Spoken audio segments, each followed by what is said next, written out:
Hello guys, welcome back to my YouTube channel. My name is JAMB Samuel, but today we'll be doing calculations on motions for JAMB.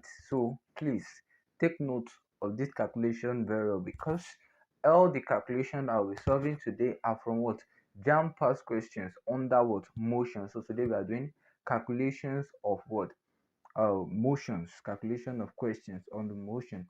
So my first calculation here is an Air Force jet flying with a speed of 335 meters per second went past an anti-craft gun. How far is the anti-craft 5 seconds later when the gun was fired? So in physics, to solve, there's something you have to do. Write out all your parameters, that is all you were given. So we are given a speed, which is 335 meters per second, and we're given the time, which is 5 seconds, and they ask us how far, that is the distance.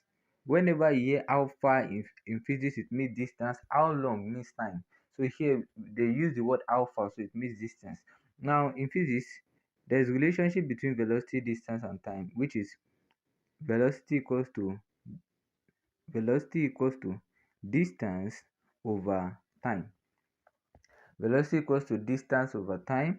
Now this equation, once you make distance the subject of formula like this, v equals to distance over time. Once you make the distance the subject of formula, it becomes distance equals to velocity times time. Are we together? So now, meaning that you are going to multiply 335 with 5. 335 times 5. So therefore a distance will be 1675 meters, which makes what? Which makes option D the correct what option.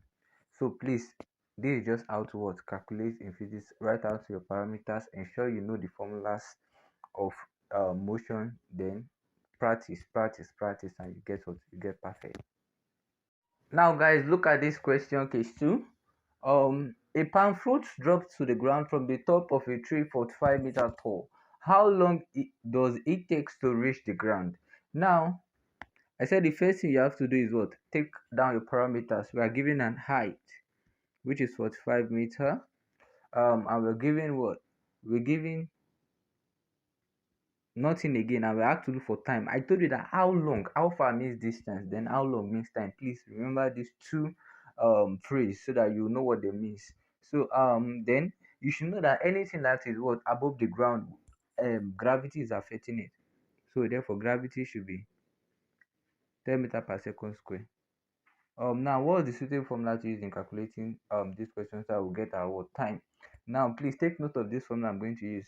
Once you have these parameters and your uniform velocity is not given, that is the initial velocity u is not given, this is the suitable formula to use.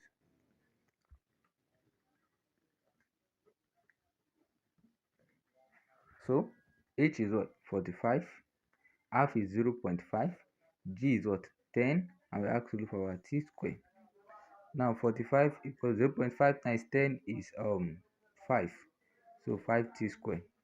Divide both sides by 5,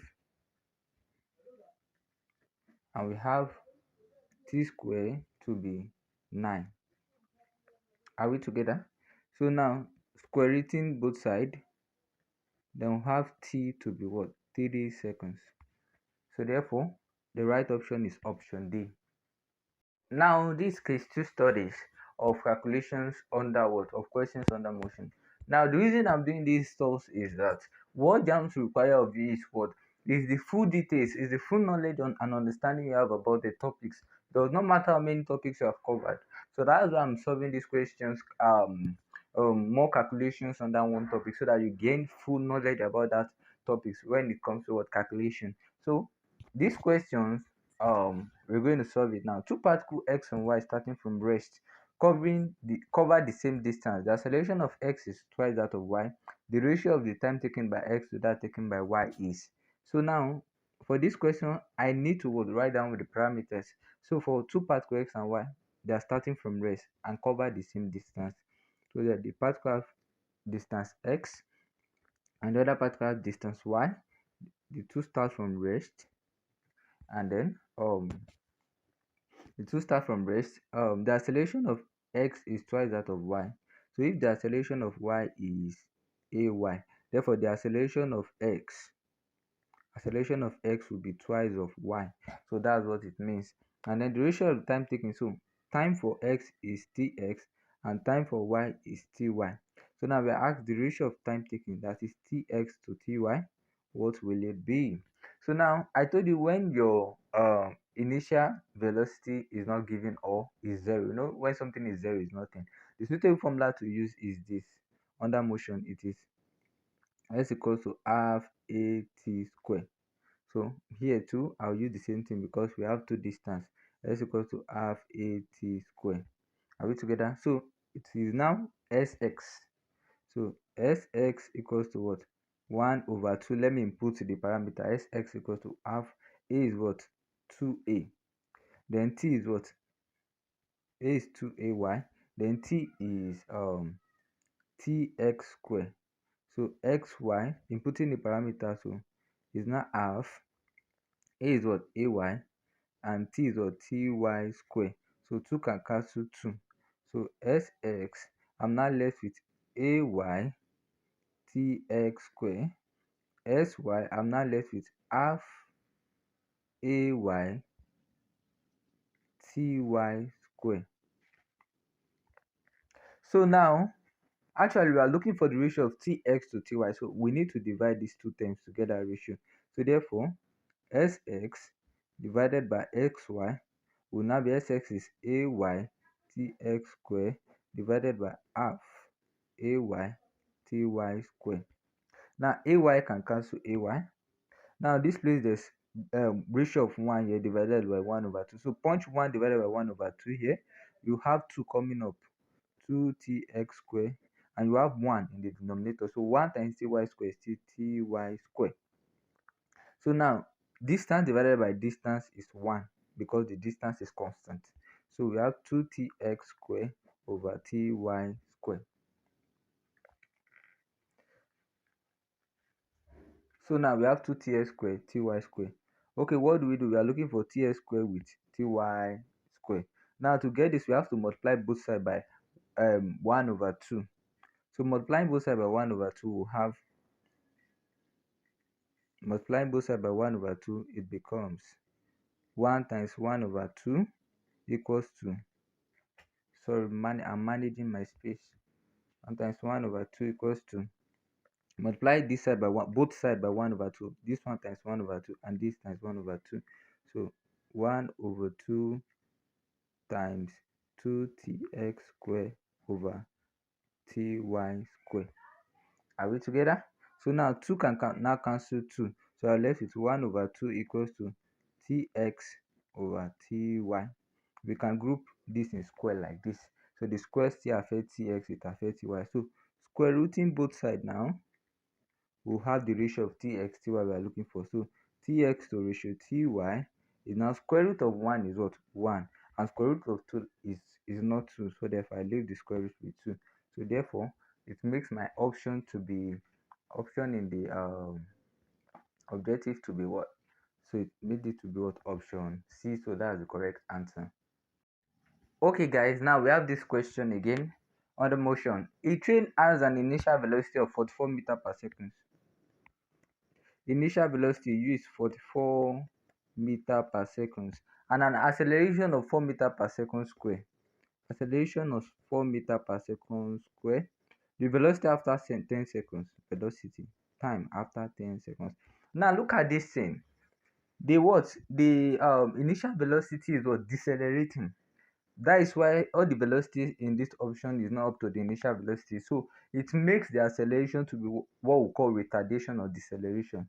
So that is, the acceleration is reducing the initial velocity, whereby it's coming to rest with respect to time. So therefore, since this is what is being observed in the question, our acceleration is what? Retardation. So it is negative acceleration. So retardation is negative acceleration. Please take note of that. Now solving this, there's a formula under uniform motion, which is v equals to u plus at. Now my v is what I'm looking for. My u is 44. Then my acceleration is minus 4 times 10. So therefore, doing this, we have 44 minus 40. Minus 4 times 10 is minus 40. Minus times plus is minus. So that's why we're having this. So 44 minus 40 is now 4 meter per second, which makes option B the correct option. Now we have another case study of questions under what motion.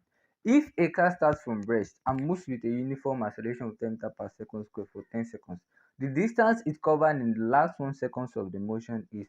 Now under motion, once you hear the word last 1 second and then you hear that you are asked to calculate distance and they tell you that it is starting from rest, this is the formula you're supposed to use. This is the formula to use. Please take note. S equals to half at square for 10 seconds with half at square for 9 seconds. So whenever you hear this word that it can start from rest, 1, and it has a uniform acceleration of 10 meters per second for 10 seconds, and then once you hear the car start from rest, 1, and you hear last 1 seconds, and you are asked to calculate for distance, this is the formula you use. So how do we apply this? So the distance become half is 0.5 times the acceleration in the question is 10 times, then for 10 seconds that is 10 to be 10 square minus 0.5 times acceleration is still 10 times. Now last 1 second means 10 minus 9, sorry, it means 10 minus 1, that is last 1 second out of 10 seconds. So that's why I've been 10 seconds to 9 seconds. So that's the distance we want to calculate. So it will be 9 square s equals to. So further solving this,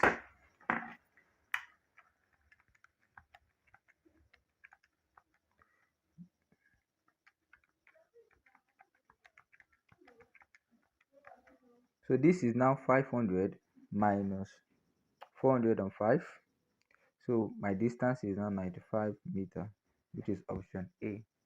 Now we have another case of studies of question under motion. Now in motion, if an equation is given and we are asked to find acceleration and the subheading of the equation is v, which means velocity, are we together? So in this kind of equation, you will differentiate once to get the acceleration you are looking for. So since it's starting from velocity, we'll differentiate once. But assuming the heading of the equation is x, which is distance, we'll differentiate twice to get acceleration. But now, since the heading is v, I'm differentiating, look at the heading v, I'm differentiating once. I will differentiate the equation once to get the acceleration I'm looking for.